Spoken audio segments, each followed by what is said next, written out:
Dears welcome back to R K classes. മക്കളെ CBSE റീവാലുവേഷനും photo കോപ്പിയായിട്ട് ബന്ധപ്പെട്ട സൈറ്റ് ഓപ്പൺ ആയിട്ടുണ്ട്. നമുക്ക് ഇന്ന് ആദ്യം ഫോട്ടോ കോപ്പി കൊടുക്കണം, പിന്നെ വെരിഫിക്കേഷൻ കൊടുക്കണം, പിന്നെ റീവാലുവേഷൻ, അങ്ങനെ കാര്യങ്ങളാണ് പ്രോസസ് ഉണ്ട്.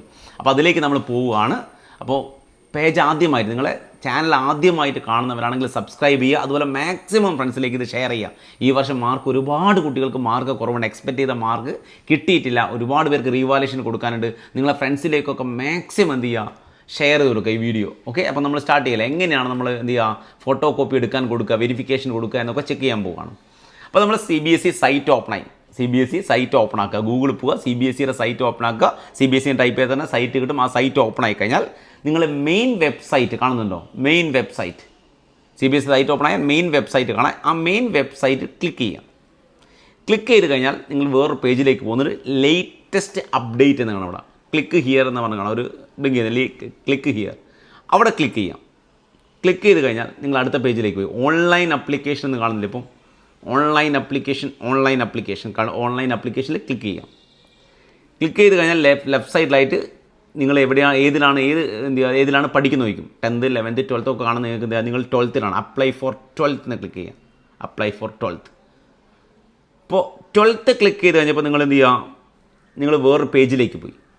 ഈ പേജിൽ നിങ്ങളെ അഡ്മിറ്റ് കാർഡായിട്ട് ബന്ധപ്പെട്ട കുറേ ഡീറ്റെയിൽസ് ഫില്ല് ചെയ്യുക. അല്ല, അങ്ങനെ ഡീറ്റെയിൽസൊക്കെ നിങ്ങൾ ഫില്ല് ചെയ്യാം. ഓക്കെ, ഡീറ്റെയിൽസ് കംപ്ലീറ്റ് ഫില്ല് ചെയ്ത് കഴിഞ്ഞാൽ നിങ്ങൾ വേറൊരു പേജിലേക്ക് പോകുന്നുണ്ട്. ക്ലിയർ അല്ലേ? ഈ പേജിൽ നിങ്ങൾ എവിടെയും കുറേ ഡീറ്റെയിൽസ് ഫില്ല് ചെയ്യണം. നിങ്ങൾ ഓൺ ഡീറ്റെയിൽസ്, നിങ്ങളെ പിൻകോഡ്, മൊബൈൽ നമ്പർ ഒക്കെ ഫില്ല് ചെയ്യാനുണ്ട്. അതിനൂടെ സബ്ജക്റ്റ് എന്ന് കാണുന്നുണ്ടോ? സബ്ജക്റ്റ് ക്ലിക്ക് ചെയ്യാം. ബാക്കിയൊക്കെ ഫില്ല് ചെയ്തതിന് സബ്ജക്റ്റ് ക്ലിക്ക് ചെയ്ത് കഴിഞ്ഞാൽ നിങ്ങൾക്ക് ഏത് സബ്ജക്റ്റാണ് എന്ത് ചെയ്യുക, ഫോട്ടോ കോപ്പിക്ക് വേണ്ടത്, ഫോട്ടോ കോപ്പി ഏത് സബ്ജക്റ്റിൻ്റെ ഫോട്ടോ കോപ്പിയാണ് വേണ്ടത് എന്ന് അവിടെ കറക്റ്റായിട്ട് എന്ത് ചെയ്യുക, ക്ലിക്ക് ചെയ്ത് കൊടുക്കുക. ഓക്കെ, ടൈപ്പ് ചെയ്ത് കൊടുക്കുക. ഏത് സബ്ജക്റ്റൊക്കെയാണ് വേണ്ടത് ടൈപ്പ് ചെയ്തു. ഓക്കെ, ക്ലിയർ അല്ലേ? അപ്പോൾ ഇതുവരെ ക്ലിയർ അല്ലേ? അപ്പോൾ ഇത്രയും സബ്ജക്റ്റും കാര്യങ്ങളൊക്കെ ഫില്ല് ചെയ്ത് ഡീറ്റെയിൽസൊക്കെ ഫില്ല് ചെയ്ത് കഴിഞ്ഞ് സബ്മിറ്റ് ബട്ടൺ അമർത്തുക. സബ്മിറ്റ് ബട്ടൺ അമർത്തി കഴിഞ്ഞാൽ നിങ്ങൾക്കൊരു ആപ്ലിക്കേഷൻ നമ്പർ അവിടെ നിന്ന് കിട്ടുന്നുണ്ട്. ആ ആപ്ലിക്കേഷൻ നമ്പർ കറക്റ്റായിട്ട് നോട്ട് ചെയ്ത് വെക്കണേ. നിങ്ങൾ കിട്ടുന്ന ആപ്ലിക്കേഷൻ നമ്പർ കറക്റ്റായിട്ട് നോട്ട് ചെയ്ത് വെക്കണം. പിന്നീട് നമുക്ക് കംപ്ലീറ്റ് ആയിട്ട് യൂസ് ചെയ്യാനുള്ളതാണ്, ഓർമ്മ വേണം. ഒരു പേപ്പറിൽ കറക്റ്റായിട്ട് അല്ലെങ്കിൽ ഒരു ഡയറിയിൽ കറക്റ്റായിട്ട് ആപ്ലിക്കേഷൻ നമ്പർ നോട്ട് ചെയ്ത് വെച്ചു. ക്ലിയർ ആണല്ലോ? അതോടെ കഴിഞ്ഞു. ഫീഡ് നമ്മൾ എന്ത് ചെയ്യുക, മുൻപ് ചെയ്തൊരു പേജിലേക്കുണ്ട്. ഈ പേജിൽ, ഈ കാണുന്ന പേജില്ലേ, അത് മുൻപ് നമ്മൾ കണ്ട പേജാണ്. ആ പേജിലേക്ക് തന്നെ വീണ്ടും നമ്മൾ തിരിച്ചു പോയിട്ട് ഇവിടെ ഫീ ഡീറ്റെയിൽസ് നമ്മൾ കണ്ടോ, ഫീ ഡീറ്റെയിൽസ്. ആ ഫീ ഡീറ്റെയിൽസ് നമ്മളൊന്ന് ക്ലിക്ക് ചെയ്ത് കൊടുക്കുക. ക്ലിക്ക് ചെയ്ത് കഴിഞ്ഞാൽ നമുക്ക് എന്ത് ചെയ്യുക, പുതിയൊരു പേജിലേക്ക് വന്നു. ആ പുതിയ പേജിൽ നമ്മളെ ആപ്ലിക്കേഷൻ നമ്പറും നേരത്തെ കിട്ടിയ ആപ്ലിക്കേഷൻ നമ്പർ, ഞാൻ പറഞ്ഞില്ല ആപ്ലിക്കേഷൻ നമ്പർ യൂസ് ചെയ്യണമെന്നല്ല, ആപ്ലിക്കേഷൻ നമ്പർ ഉണ്ട്. ആ നോട്ട് ചെയ്ത ആപ്ലിക്കേഷൻ നമ്പറും റോൾ നമ്പറും ഫില്ല് ചെയ്തു. ക്ലിയർ അല്ലേ? രണ്ടും ഫില്ല് ചെയ്ത് കഴിഞ്ഞു. എന്നിട്ട് സബ്മിറ്റ് ബട്ടൺ അമർത്തുക. സബ്മിറ്റ് ചെയ്ത് കഴിഞ്ഞാൽ വീണ്ടും നമ്മളെ പഴയ പേജിലേക്ക്, ആപ്ലിക്കേഷൻ സ്റ്റാറ്റസ്, പഴയ പേജിലേക്ക് തന്നെ വീണ്ടും നിങ്ങൾ പോവുക. അവിടെ ആപ്ലിക്കേഷൻ സ്റ്റാറ്റസ് കാണാം. ഇപ്പോഴത്തെ നിങ്ങൾ കൊടുത്തിരിക്കുന്ന ആപ്ലിക്കേഷൻ സ്റ്റാറ്റസ് കാണാം. അതായത് നിങ്ങൾ ആവശ്യപ്പെട്ട ഫോട്ടോ കോപ്പി വന്നോ കാര്യങ്ങളോ ഒക്കെ നമുക്കറിയാം. ആപ്ലിക്കേഷൻ സ്റ്റാറ്റസ് അവിടെ കിട്ടും. അത് ക്ലിക്ക് ചെയ്ത് കൊടുത്താൽ മതി. ഓക്കെ, പിന്നെ ഇത് കിട്ടി. ഈ പേജിൽ നമുക്ക് എന്ത് ചെയ്യുക, ആപ്ലിക്കേഷൻ സ്റ്റാറ്റസ് കിട്ടി. ആപ്ലിക്കേഷൻ സ്റ്റാറ്റസ് നമുക്ക് ആപ്ലിക്കേഷൻ അതിൽ വന്നോ കാര്യങ്ങൾ എപ്പോഴും ചെക്ക് ചെയ്തുകൊണ്ടിരിക്കണം. അതേപ്പോൾ എന്ത് ചെയ്യുക, നിങ്ങൾ കൊടുത്ത ഉടനെ തന്നെ വരുമൊന്നുമില്ല. അത് കുറച്ച് സമയം എടുക്കും ചിലപ്പോൾ വരാൻ.